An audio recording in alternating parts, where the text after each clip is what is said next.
Hello and welcome to Ready Set Demo from Elizabeth's Craft Room.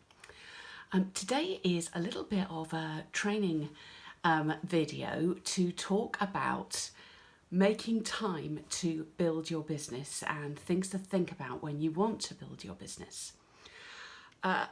One thing about going through 2020 is that it has made most of us reassess what we're doing in the world, in our lives, maybe with our families and what's important, and with our businesses. So actually reassessing and taking the time to step back is a really good thing, and let's have something positive out of what has been negative.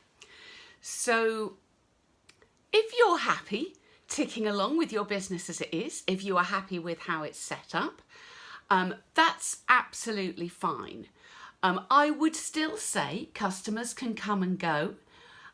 Customers may join your team and sign up, hopefully, and be successful demonstrators in your team.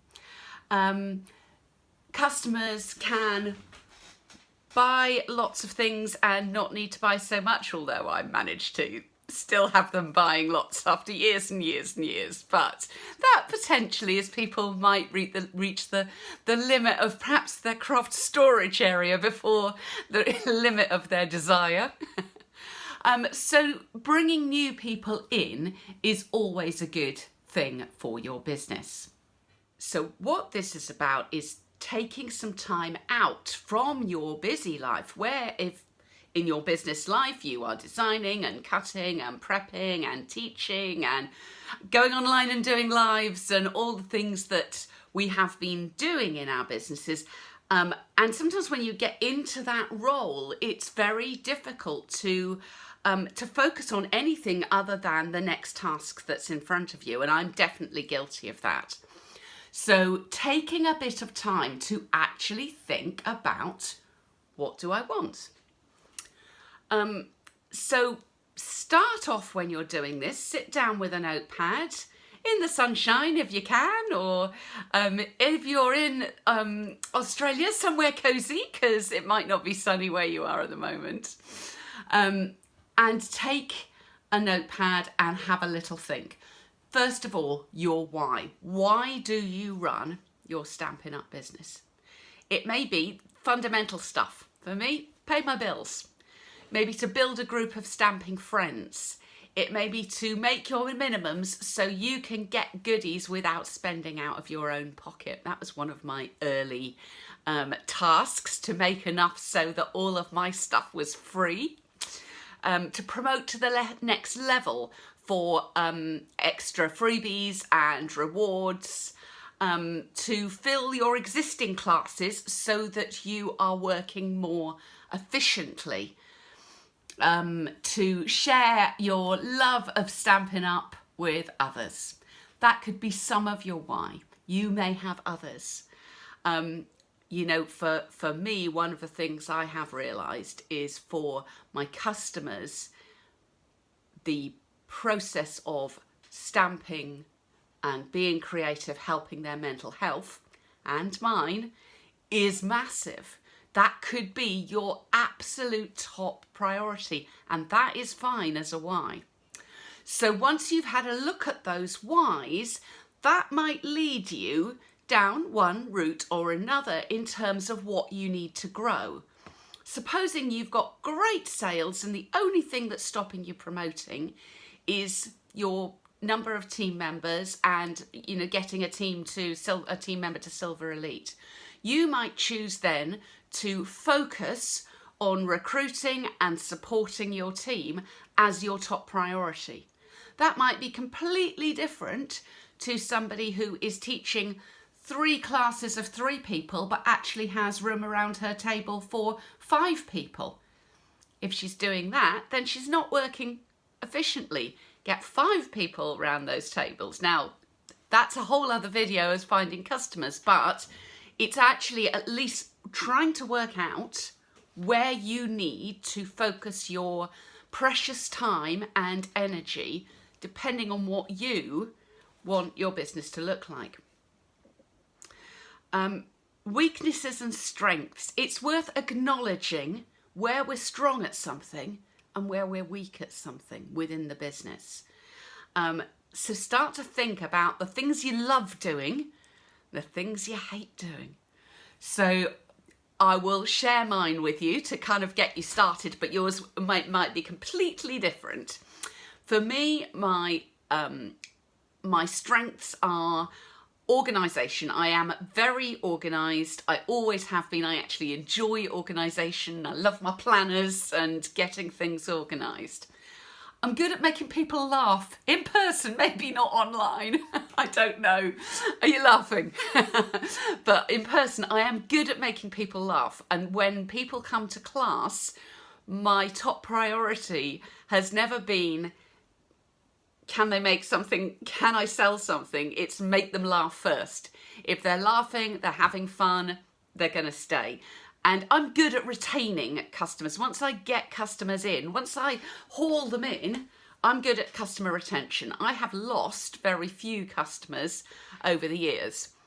Slightly different with the whole COVID thing. I have lost, I might get them back, but I have lost some customers through COVID.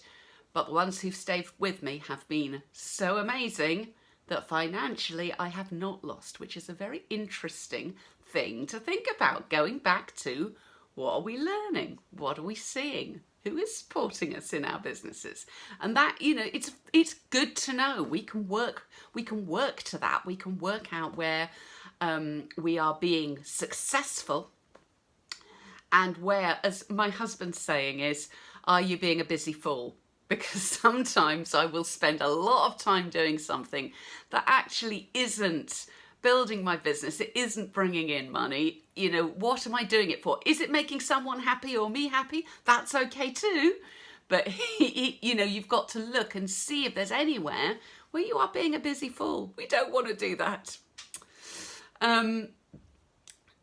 Weaknesses. Look at your weaknesses and acknowledge where you're weak.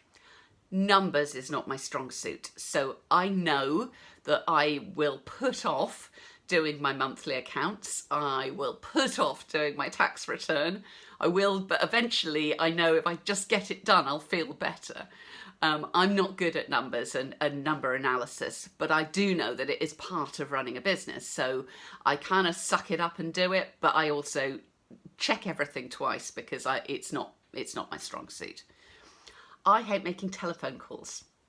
And so I would much rather speak to somebody in person than do follow-up.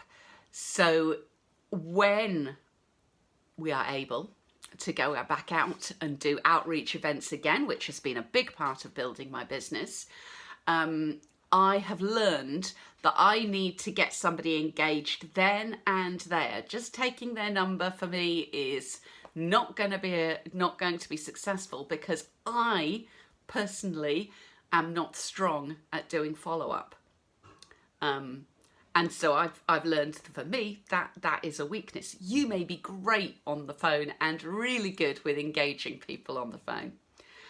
Another one of my weaknesses is that I am, with the exception of talking to you guys and maybe talking to my ladies now on a live, I'm not very good online. I'm not very good at sharing online. I'm not the sort of person that will go, oh, here's me and my husband out for a date. It feels weird to me when it's going to the open sea, if you like, when it's going to everyone. So I know that is a weakness of mine, but I also know that's not really where I want my business to go. So it's kind of that balance. That's a weakness, but it doesn't impact too much. So having put down your why and your strengths and weaknesses, start to think about what it is that you want, where you've got to work on your weaknesses, where you can capitalize on those strengths of yours. Scheduling and time scales for things that you want to do turn a wish into a plan.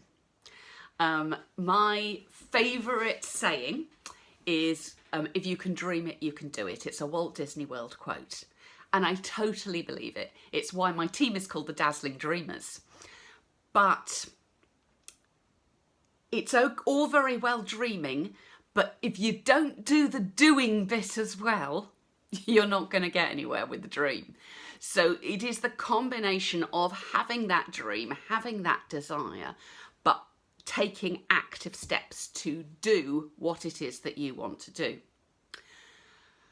Be realistic about the time that you have available. Now, this is where you have to take your dreams and you have to say, well, I am going to achieve this dream, whatever this dream is, but where Sally Stamper could do this dream in a month, it may take me 2 or 3 months to achieve the same thing because I have more on my plate than Sally Stamper. So don't compare yourself to somebody else, and do allow yourself the time to be successful. So give yourself the time. Don't put too much pressure on yourself. So the do's, yes. The dreams, yes. But not the heavy duty pressure. So be realistic when you're setting those timescales and goals. Understand what is in your control and what is not. Oh my goodness, this has come home to me recently. If you saw my previous video, my mum had a stroke. I was not able to see her because I am shielding with high-risk COVID. Trying to sort out her care remotely, it has been a nightmare. I was not in control of any of that stuff. What I was in control with eventually was my reaction to it and how to deal with that. And for me, that was compartmentalizing times when I was focusing on that and then taking some time that I needed to focus on my business for my mental health as well as for paying the bills. So to know that I was doing everything I could, but then I had to let that focus go because I wasn't doing any more good by just sitting here and fretting about it. Does that make sense? So now let's look at a few examples of what you can and what you can't control. You can make and post out flyers. You can put them through people's door. You are in control of that. You can send out 200 flyers. You can get your kids to help with posting. You can do all of that stuff. You cannot control the response of the people. Now, flyers can be great. Some of my best customers have come through flyers, but the response rate you need to be realistic about. Realistically, it's between 1% and 2%. So if you send out 100 flyers, on average, you might get 1 or 2 responses. Now that one person could be massive in your business. She could introduce all her crafting friends to you. She could be your best customer. She could be your best new downline. So I am never saying that it's not worth it. I'm saying be realistic about what you can do. You can call people and encourage them to book a class or make a purchase. You cannot make them book or buy. And if they don't, it doesn't mean they hate you. It doesn't mean you're the worst person ever. All it means is right now they don't want to book and buy. Doesn't mean they don't want to in the future. And it's not personal. And this is, something my kind of problem with making calls is, somewhere in my heart, I take it personally when someone says no. But I also know that people have rung me before and said, do you want to go to whatever it is, a Tupperware party? Do they still even do the parties? I don't know. And I've said, no. Does it mean I don't like Tupperware? No, I've got a cupboard full of it. Does it mean I don't like that person? No, I probably love that person. But it just means that right then, I didn't want to go to a Tupperware party.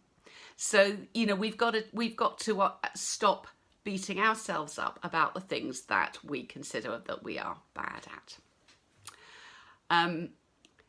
The next thing I want you to do is to eat the frog. Have you heard this term before? It's out of a business book. And the idea is that we often spend time doing the fun stuff and doing the easy stuff first, and we know that right at the end we're going to have to eat the blinking frog. We're going to have to do the thing we don't like.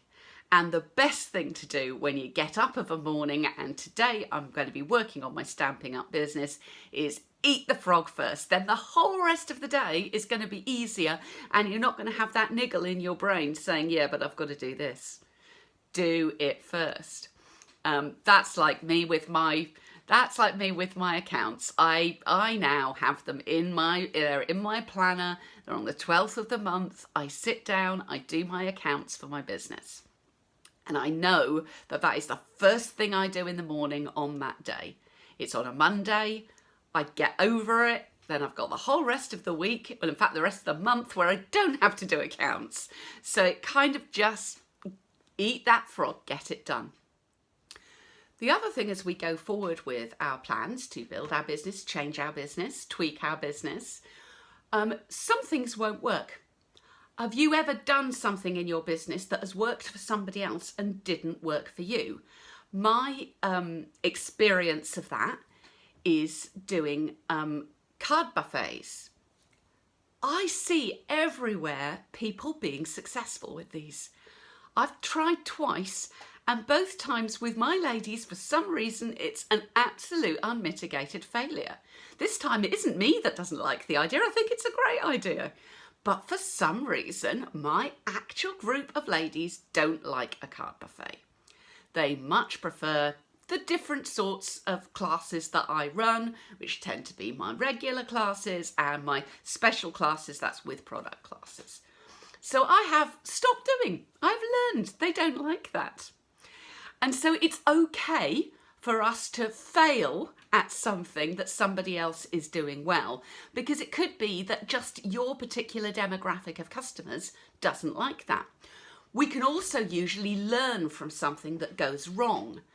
How we talk to people, how we approach people, you can learn, right, this is working and this isn't working. I've got a whole other video on doing shows and vendor fairs and how we've had success. I usually work with another team member doing those, and how we've had success with those. And we learned the hard way. We learned by doing it wrong and then learning to do it right. And now, when they let us back out again into the real world, we know we will be successful at those. We will bring in more customers again. I'll link, by the way, that below if you want to see that, if you are in a place where vendor fairs are happening again. So tweak your ideas. I did 2 of those card buffets before I realised that my ladies just weren't feeling it. But tweak your ideas and see how you can make it work. When things go well, celebrate them. Celebrate with your friends, with your family, with your team. Let's really pat ourselves on the back when things do go well as well, because sometimes we're all focusing on this didn't work and oh, that works, but I'm just moving on now. No, that was fantastic. It worked. Yay. Celebrate. It's really good to do that. So I'll finish with a thought on focus. We have talked about taking a little bit of time out of your hectic life and your hectic business schedule to focus on where you want to go.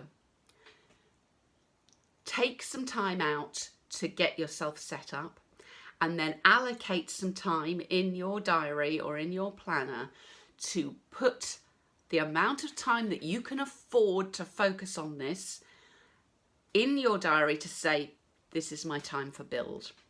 I used to have a build day once a month, and it slipped completely during COVID.